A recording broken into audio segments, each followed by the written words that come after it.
Hello everybody, welcome to the February, Thursday, and Friday, 6th through 7th price review. So getting started here, looking at the NASDAQ, the S&P, and the Dow on the 4-hour time frame. As you guys know, majority of this entire week, we have been bullish, and price has delivered as we expected, and the catalyst behind that was the monthly SMT that was outlined on Sunday. Now, Wednesday night, I said we will likely continue higher unless given a reason to fall back within the range. So if price were to trade a little bit higher and then form an opposing SMT, that could cause price to return back within the range, which is what we got on Friday. So now still looking at the 4-hour time frame, as you guys can see, on Friday, the NASDAQ took this high right here and also had its candles close above this close right here. Now, what is significant about this high and this close right here? This is the previous highest close on the 4-hour time frame, which is correlated to the monthly cycle, and this is the highest high of the previous monthly quarter. So there was an opposing monthly bearish SMT that formed, and it formed between the wicks and the bodies. And the reason why the NASDAQ was the one that ran up the highest and transitioned into being the strongest asset is, as you guys can see right here, it created the failure swing on that initial SMT. So price will just move from SMT to SMT. So this is a clear-cut example of that because I've said that many times in the past.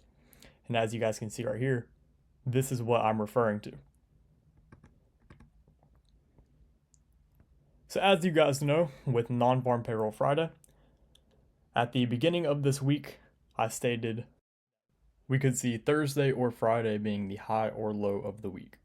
And a way of knowing is how far away price expanded from that weekly opening price.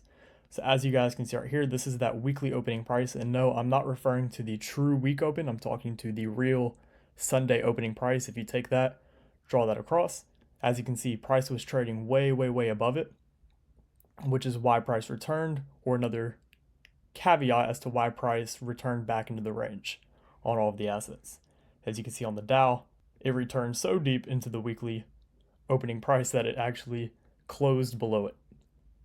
So this is that real-time example right here. You're seeing the things that I'm teaching you, you're seeing them play out week after week.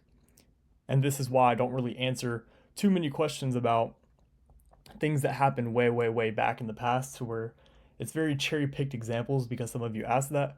And I give everybody the exact same answer. I say the examples will come from you seeing it happen over and over again and being outlined before it even happens. But how could you have known to look for that return into the weekly range and not continuation higher, even if you didn't take into account this weekly opening price? Is, as you guys can see right here, we have a daily TPD. So this candle right here is a daily TPD.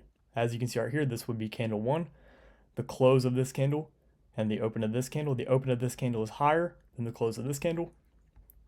The open of this candle is higher than the close of this candle, but on the Dow, the open of this candle is lower than the close of this candle. And that is why it was the strongest for downside movement and came very close to returning to that weekly opening price. So whenever we get a daily TPD, the best case scenario is to have a weekly SMT form confirming that daily TPD. Now, best case scenario is that there is a monthly SMT governing it, and then that daily TPD forms. But if you have the narrative and the logic, which in this example was Friday is known for returning into the weekly range if it is expanded far away from that weekly opening price. Did we have that? Yes. So we didn't per se need this monthly SMT, it was just an extra added confluence.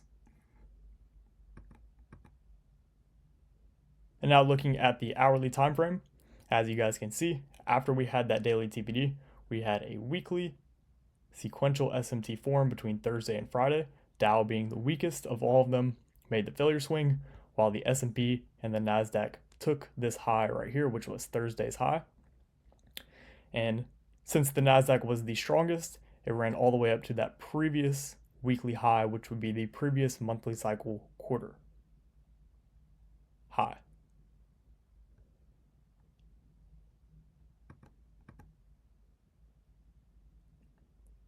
So now we're looking at the 15-minute time frame with just the NASDAQ and the S&P, because if you had traded today, then you would have already seen that weekly bearish SMT form. But we have non-farm payroll. This is the candle right here. As you can see, non-farm payroll took out both sides of the marketplace.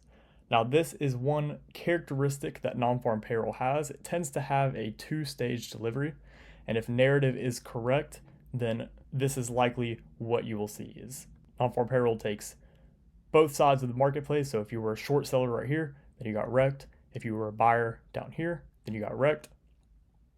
And after the market will take both sides, then it runs. If it's bearish, like in this example right here, it'll run those data highs and then make that real move. If it's bullish, then it'll run below those data lows and then make the real move. So since we had that narrative of we were way expanded above the weekly opening price, as well as having that weekly bearish SMT, as you can see, the NASDAQ ran above the non-farm payroll high, and at the same time, it simultaneously made that bearish monthly sequential SMT. Now, if we look a little bit further,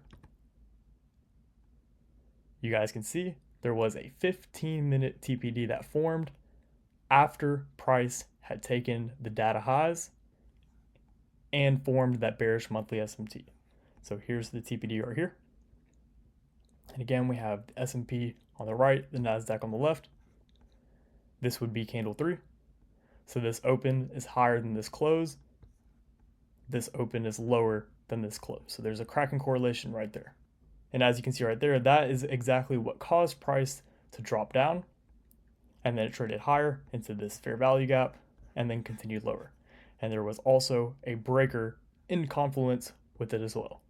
So both assets offered that fair value gap and breaker signature, which is the first model I ever taught you guys. So we ran higher, formed a TPD, broke down, formed a fair value gap. This would be considered the breaker because we made a low, higher high, lower low, traded back within that range, and then continuation lower. But within that TPD, what was there? I told you I would teach you how to get it in tops and bottoms. But what was there? There was a micro cycle sequential SMT. So the NASDAQ created the failure swing. The S&P is the one that took, it was Q3, I believe it was. Q3's high had gotten ran on the S&P. On the NASDAQ, it made a failure swing in accordance to the microcycle. And how could you have gauged this information? If you go back and look at the previous slide, and have been following along with me, then you will see exactly why the S&P is the one that ran above this high, while the NASDAQ was the one that made a failure swing on this high. And this right here is the 10 o'clock opening price. So this would be the new opening price of the 15-minute candle, which would be candle 3. And if we look at the 5-minute structure within there, we have a true order block. And as soon as that 10 o'clock candle opens up, it opens up right at this same opening price right here. This is perfection. And there's narrative behind it. We have an SMT governing it. There's a TPD. We drop down one time frame, look at the lower time frame structure, price breaks down. If you missed that, that's fine. What do you have? You have the first model I ever taught you. This right here, non-farm payroll, would serve as your breaker. So if you drag that across, price retraces within that and then breaks down lower once more. So hopefully you found this one insightful. This weekend we will be going a lot more in depth into this, and I will be giving the real name for the concept and a lot more that goes with it. So hopefully you guys found this one insightful. I will speak with you all again Sunday night. Enjoy your weekend.